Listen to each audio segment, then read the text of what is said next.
Halo guys, jumpa lagi dengan saya Virus. Kali ini saya akan melakukan penggantian oli shock ya guys. Menggunakan oli shock yang saya beli online seharga di bawah 20.000 ya. 14 ribuan kalau nggak salah saya beli. Dengan ukuran 65 mili. Nah, untuk spesifikasi olinya sendiri saya nggak tahu ya. Karena kemarin saya beli aja. Dan sebelumnya saya pakai oli shock jumbo yang menggantikan sel Spirak yang biasa saya pakai lebih dari 1 tahun. Dan ini dia guys hasilnya setelah saya ganti ya. Kalau nggak saya ganti itu di bulan Juni ya. Oli shock ini nih terlihat dari warnanya pun, wah dia udah kacau banget ya. Warnanya coklat si olinya, baik yang sisi kiri sisi kanan sama ya untuk warnanya seperti ini. Nah, dia ada perbedaan ya guys antara sisi kiri dan sisi kanan. Setelah saya kuras habis semua olinya, ternyata takaran oli antara kiri dan kanan itu berbeda. Padahal pada saya masukin semuanya sama di 65 mili. Dan setelah di drain semuanya, dihabisin semua dari tabung shocknya, ada perbedaan kapasitas oli nih guys. Nah, yang kanan dia kapasitasnya hanya berkurang sedikit ya. Ini masih di angka hampir di angka 60 mili. Sisanya berarti yang kebuang sedikit ya, yang ada di pad atau yang lainnya. Nah, sedangkan untuk yang bagian kiri dia hanya di angka 50 mili aja ya guys. Jadi perbedaannya jelas ya. Hampir 10 mili perbedaan antara shock kanan dan kiri. Makanya si stang Yamaha Aerox itu agak nggak enak pada saat melaju kencang di 50-60. Apalagi lebih dari itu, stang itu susah dibelokin, agak berat. Ternyata permasalahan bukan hanya di komstir, tapi di oli shock breaker yang beda kanan dan kirinya. Jadi permasalahan kita udah pecahkan ya guys. Yang jadi masalah selain dari komstir ternyata ada di bagian shock. Oke lah, komstir pas video sebelumnya saya buat, grease-nya masih ada walaupun sedikit agak lebih kental atau sedikit mengeras. Itu nggak jadi faktor utama kenapa stang Yamaha Aerox saya itu agak susah dikendaliin. Dan setelah saya melakukan pembongkaran di oli shock, ini dia kita ketemu permasalahannya, yaitu oli shocknya antara kanan dan kiri kapasitasnya berbeda ya guys. Ini udah benar-benar saya kuras, saya tungguin sampai lama sampai si shocknya itu keluar semua olinya, dan memang ada perbedaan jelas ya. Walaupun mungkin tabungnya berbeda, tapi untuk pengukuran kita bisa lihat perbedaannya. Kanan dan kirinya udah berbeda takaran. Nah, kalau kita biarin, yang bahaya apa? Bahaya adalah bannya nanti benjol sebelah. Kalau ban benjol sebelah apalagi masih baru kayak yang punya saya ini, waduh pasti amsyong lagi ya guys. Pasti harus keluar duit lagi.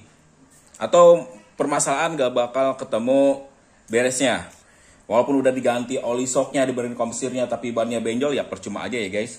Motor gak bakal enak untuk handling, dipakai belok, apalagi buat miring-miring. Wah, itu udah gak enak banget ya guys. Nah, di sini saya akan langsung melakukan penggantian oli aja ya guys. Saya nyoba-nyoba nih oli lain, entah enak apa enggak. Kita jajal dulu aja ya guys. Kalau sekiranya nggak enak, pastinya saya akan melakukan penggantian lagi pakai sel Spirak ya guys. Ini akan saya rakin dulu shock breakernya, lalu kita akan isi olinya. Oke guys, ini udah dirakit ya. Tinggal kita masukin oli shocknya ya guys. Ini untuk oli shocknya.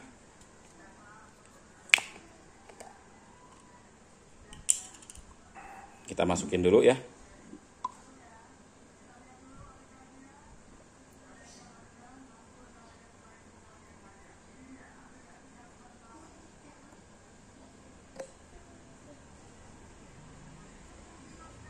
Kita masukin sampai tetes terakhir.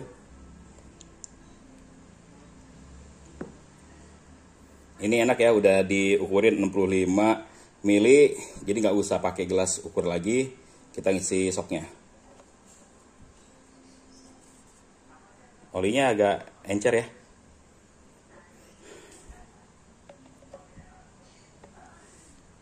Udah keisi ya. Seperti ini.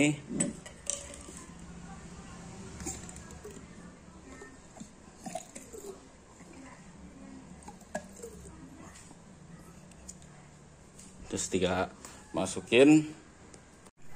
tinggal kita masukin per ya, posisinya yang rapet di bawah, dan kita pasang trackernya dulu.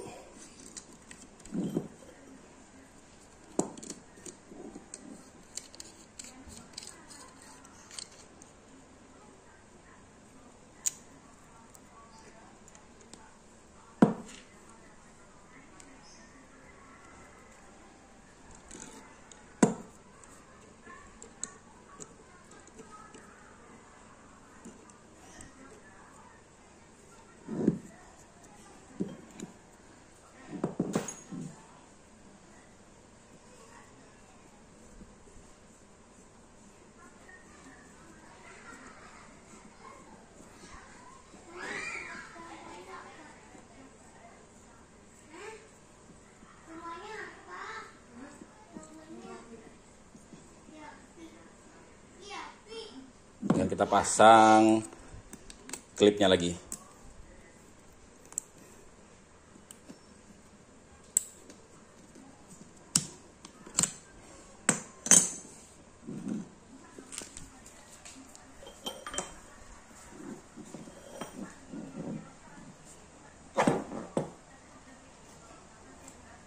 Wah, dia berasa lebih keras ya kalau saya bandingin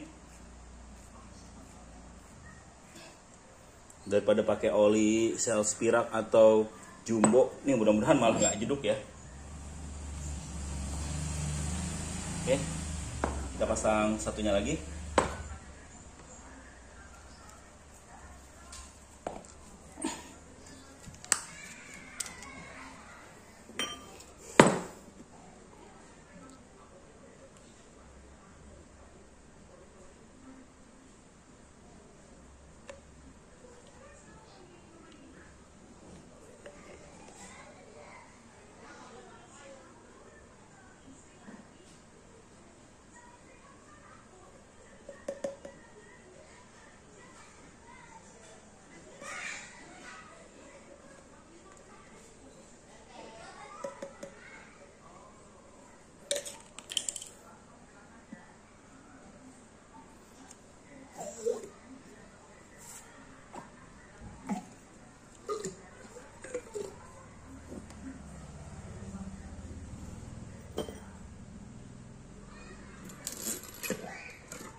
Sudah terpasang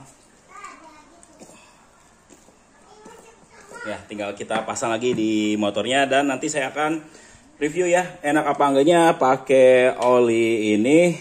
Kalau nggak enak ya terpaksa nanti saya akan ganti lagi pakai sel Spirak ya guys, yang udah teruji selama 1 tahun pemakaian lebih. Si sel Spirak itu enak banget ribonnya untuk oli shock breaker. Oke guys, segitu dulu ya video kali ini. Kurang dan lebihnya saya mohon maaf. Terima kasih telah menyaksikan video dari saya dan sampai jumpa lagi di video saya selanjutnya.